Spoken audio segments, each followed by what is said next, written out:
from my sunroom today. I'm just going to do these in all kinds of rooms in my house because I can and because there's people around. The wind's blowing, but I hope that's not too distracting. But I am excited to share some thoughts with you today, and I hope you've had a nice weekend, and we're coming to you from Thou Shalt Prosper. One thing I was thinking about, and I am going to watch my time for my timer for 10 minutes, is sort of if any of you have gotten this book, and particularly if you're a female, they use a lot of pronouns in this as he. They also do that in the Bible. There's many times where it says men and he. And I just would like to shed a little bit of light on that. When I was young, I had my first Bible when I was 5, and I read when I was very little. I can't not remember knowing how to read. I think I read even when I was 3. My mom said I would read the newspaper. So I've read, and reading's always been a thing for me. And I remember asking her as a little kid, a 5-year-old, maybe I was 6, and I said, Mom, they're always talking about men in the Bible. And she said to me, whenever you see the man, you're always included. It just means mankind. So whenever you see the word man, you're in. And I was like, okay, and I believed that. So my whole life, I've grown up reading the Bible or any book that mentions men, and I've always thought it's talking to me. It's talking to me. I'm included. So that has never been a thing for me, that it says men and it needs to say woman. Well, I think it needs to maybe be a little broader. But if I read something and it says men, which often it does in this book, we're included. I'm included. And so I know that can be sort of a sensitive point these days, but I just include myself always because it's mankind that's being spoken to, and that includes me. That's us. That's all of us. And so, so today, I thought I remember reading this for the first time and thinking this was so interesting. Because some of our culture talks about banking and getting money and lending money and paying interest and things like that, right? So a little bit of story here. So my grandpa, since I grew up on a multi-generational farm, one of the things farmers did is they borrowed money to pay for things, to put your crop in, and then you paid it back at the end of the season, right? That was always sort of a dance that you did. You borrowed the money, and you paid a little bit of interest on that money, but you always earned more money than the interest charged you, right? So so you always made money. So if you're getting charged 2 or 3% interest, well, my investment is going to give me a higher return. So you're playing a money game of 2% versus 7. I'm going to make money on that. And so there was a little bit of that going on. There's also sort of a thing that happens, particularly in the United States when it comes to debt. If you're paying 20% credit card interest, that's not a great investment of your money, right? It's really going to swallow your money, so you don't want to do that. But do we borrow or don't we? The Bible also says, the borrower is slave to the lender, right? Dave Ramsey, that's a big thing for him. He wrote the opening to this book, and I know this book impacted him deeply, right? And he's a person so many of us look to and listen to when it comes to financial advice, and I would agree with that, right? The borrower is slave to the lender. That's a proverb, not a law. Okay, if we look at the genre of the scripture, it's a proverb. It's not a law in the Old Testament, right? So we got to look at that a little bit. So it's smart and wise. If you get yourself in trouble with your money, it's going to hurt you, right? That's the whole idea. So I've always wondered, where did banking come from? And Jews in particular have always been good at banking. And I love this part of this book, and I'm just going to share a little bit of the history, if you will, today, because I think it is fascinating. And also I think it gives some perspective that's a little different than maybe we've heard before. All right, so the title of this is on page 25, Jews became bankers to help others, not as a last resort. So in Western culture, the term moneylender has come to be an insult and an indictment.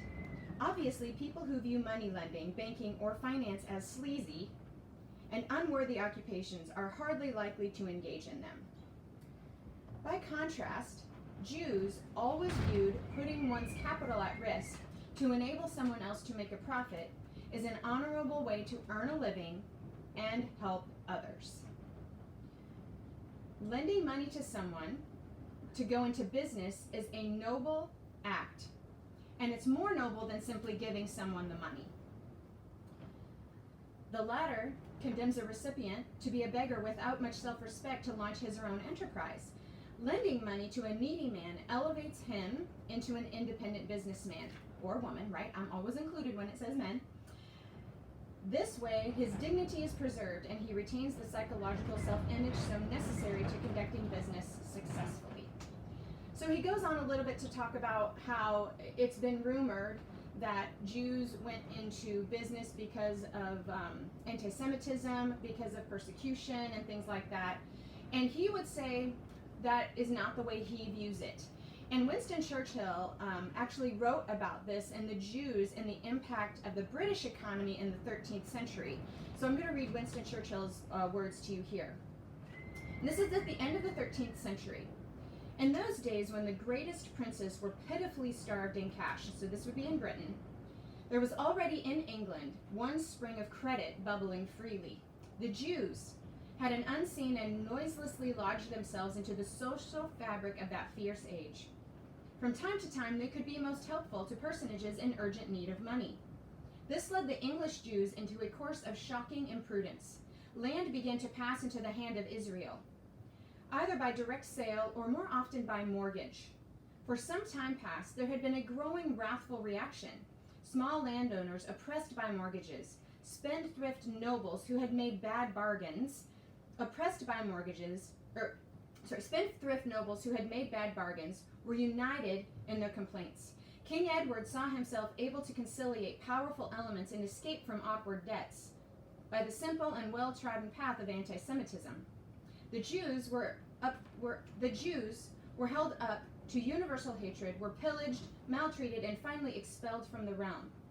Not until 4 centuries had lapsed was Oliver Cromwell, by furtive contacts with a moneyed Israelite, to open again the coasts of England to the enterprise of the Jewish race. Debtors discovered with an easy way to escape their obligations. It was simple, just get rid of the Jews. With the departing Jews went the inconvenient debts. It may not be a coincidence that in 1925, Adolf Hitler penned these words in Mein Kampf. The best way to know a Jew is to study the road he takes. He comes as a merchant, and with his 1,000-year-old mercantile dexterity, he quickly becomes active in finance and economics, which soon become his monopoly. So they go in to talk about how Jews over time helped and served because they had profitable businesses. And so they would help and they would serve. They tell the story of a Rothschild, right? And they would acquire these reputations of trustworthiness. So people wanted to borrow money from Jews because they were trusted, because they had faith in what they were doing, right? There was an intangible system of trust that made commerce and wealth creation possible. But there might have been another reason too. Both Christians and Muslims accept a rather literal interpretation of the Bible's prohibition against charging interest to borrowers. This absolutist view effectively eliminated banking as a profession for the faithful of those religions. But a Jewish understanding of the Bible, on the other hand, depends on what Jews refer as the oral Torah, whose ecclesiastical authority fully matches that of its written counterpart. And so it's from this oral Torah that they developed an ethic, if you will, for loans and for money lending. And as a result, Jews felt no compunction about earning their livings by brokering and providing capital loans. On the contrary, they felt that they were providing a vital and valued service. Obviously, the field of banking, like any other field, presents its moral challenges. Some financiers have become notorious for extorting usurious rates of interest. But Judaism explicitly prohibits that kind of exploitation of unfortunate people. Some have violated profits that banking has generated for its many Jewish practitioners over the centuries that came chiefly from Jews feeling that the profession was honorable and helpful to society. They were not only willing to become bankers, they were also proud and eager to do so. So, I hope this made sense. I know I read a lot today, but I hope we can think a little bit differently about what it means to borrow money. So I'll give you an example, and I know it's at 10 minutes, so give me one more minute. I I think one of the questions is, am I borrowing money that can earn me more money? So for example, if I have a car loan, that car is helping me build a business and make money. I don't want to have a $900 car loan, but maybe I need to have a car loan that is reliable, so I have a reliable form of transportation. Now I remember when I was single, reliable transportation was super important to me because I did not want to mess with the emotional toil of car repairs. So I could have had a really bad car that was paid for, but it ended up costing me more money because I didn't know how to fix it, and I was always going to the car repair shop. So I think there's this balance of emotional health when it comes to particularly cars, let's say, or anything. If you need to borrow money because that's the thing that's going to get you to your job, then I think that's an important thing to look at. If I can get a car loan at 2.9% and it's a reasonable thing that fits in my budget, that's going to make me money, I could justify that purchase, perhaps, right? Maybe I want to get it paid off as soon as I can because I'm earning more money over here, right? And it's helping me move forward in my life. It's not a burden. On the other hand, if I'm charging credit cards and things that I can't afford and things I can't pay for, and then I end up paying high interest on those, I think that's where we get into trouble. That consumer debt is not helping me get ahead. It is not helping me make money, right? So, but I've definitely played the credit card game of the 0% game. I've definitely used the credit card company's money to forward my life. I'm not saying you should do that. I'm just telling you and being vulnerable with my story and what I've done. But this stuff, I think, when it comes to banking, where did it come from? And is it ethical? And is it ethical to charge interest? A Jewish person, from his perspective, would say yes. And why it is because it really helps people get ahead. But when you're overcharging interest, that's not okay, right? There's always moral and ethical questions when it comes to these things. But when we can honor and do it right with somebody, how it elevates somebody from being given a handout to really being helped. I pay back the loan and I've built myself a business.